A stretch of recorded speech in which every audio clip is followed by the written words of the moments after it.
Sunaina college से आई ही थी कि घर की हालत देखकर परेशान हो गई।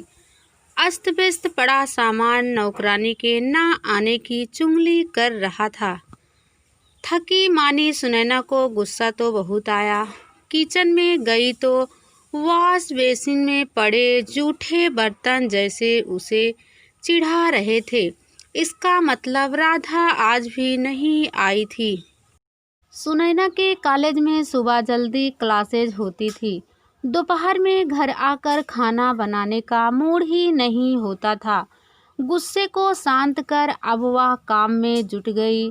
फ्रिज से ब्रेड निकाल कर नाश्ते से ही काम चला लिया।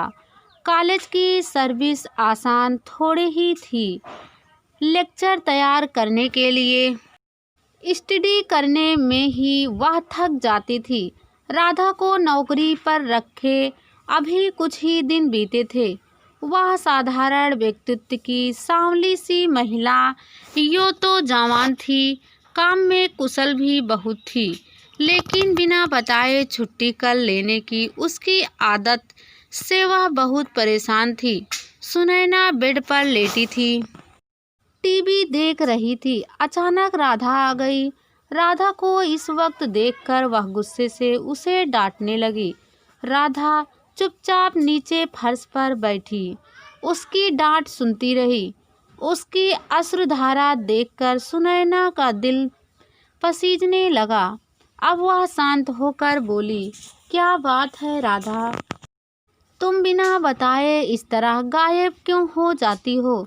राधा गंभीर होकर बताने लगी, मेम साहब क्या करूं, 4 दिन हो गए हैं, बेटे को बुखार से तड़फ रहा है। कुछ पैसे दे देती तो। उसने अपना वाक अधूरा छोड़ दिया। सुनैना ने पूछा, तुम्हारे पति भी तो होंगे? राधा रुआंसी होकर बोली, मैम साहब, मर्द तो हैं लेकिन जैसे नहीं। शादी के बाद बच्चों को गोद में डालकर ना जाने कहाँ गायब हो गया। दूसरी कर ली उसने। पहले साथ थी तब भी क्या सहारा था। रोज पीटता था मुझे, शराब के लिए पैसे मांगता रहता था। राधा ने अपनी सारी राम कहानी सुनैना को सुना दी।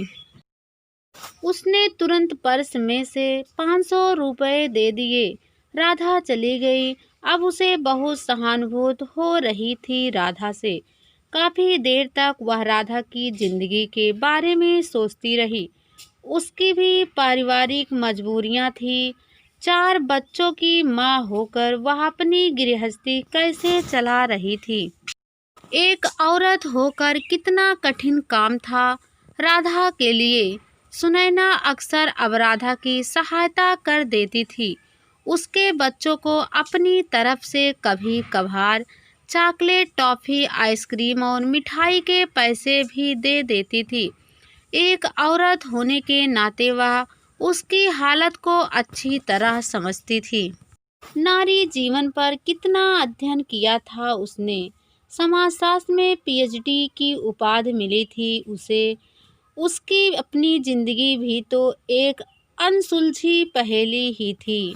उसे महसूस होता कि जैसे वह भी राधा के समान ही तो है।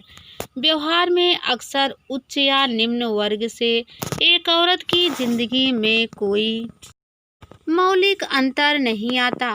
उसके पति अशोक एक सफल बिजनेसमैन थे। अतिव्यस्त जीवन था उनका। 10 कमरों की कोठी में उनके सेपरेट बेडरूम थे। पति देर रात लौटते। क्लब जाना उनकी रूटीन लाइफ थी, लेकिन जाते हमेशा अकेले ही थे। अपनी जिंदगी का खालीपन उसे हमेशा अखरता था। वैसे ही खालीपन जैसे राधा के जीवन में था। शादी के बाद से उसने एकाकीपन ही तो बिताया था। आर्थिक तंगी चाहे ना रही हो, किंतु पति पत्नियों दोनों के दिलों के बीच की दूरी कभी कम नहीं हो पाई।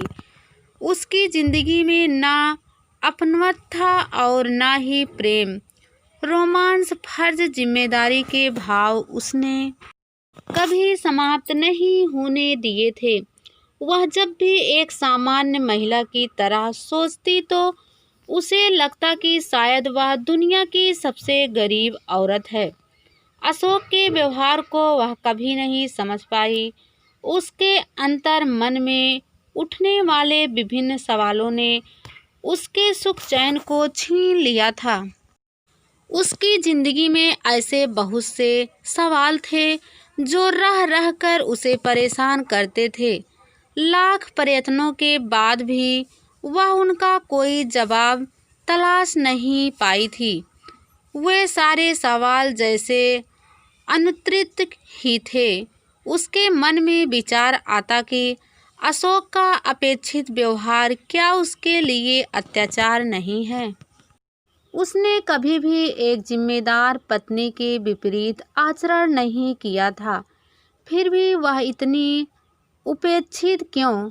क्या पत्नी भी बाजार में उपलब्ध उपभोक्ता सामान की तरह है कि जब मन भर गया तो उसे उपेक्षित जीवन जीने के लिए छोड़ दिया? यदि ऐसा ही था और अशोक को एकाकी जिंदगी ही पसंद थी तो उसने उसके साथ विवाह ही क्यों किया? माना कि उसमें उसके प्रति प्रेम नहीं है, किंतु वह तो एक औरत है जिसमें इंसानी भावनाएं हैं, जो अपने पति से जायज अपेक्षाएं रखती है। उसके दिल में बार बार यह ख्याल आता कि क्या अशोक को यह बात समझ में नहीं आती? उनका ऐसा उपेक्षित व्यवहार अनजाने में था या जानबूझकर उसका तिरस्कार करके वह अपने पुरुष तत्व के अहम को तुष्ट कर लेना चाहता था। ऐसे कठोर व्यक्तित्व को क्या संज्ञा दी जाए? क्या उनमें मानवीय भावनाएं थी ही नहीं, या उन्हें कभी सुनैना की जरूरत ही महसूस नहीं होती थी?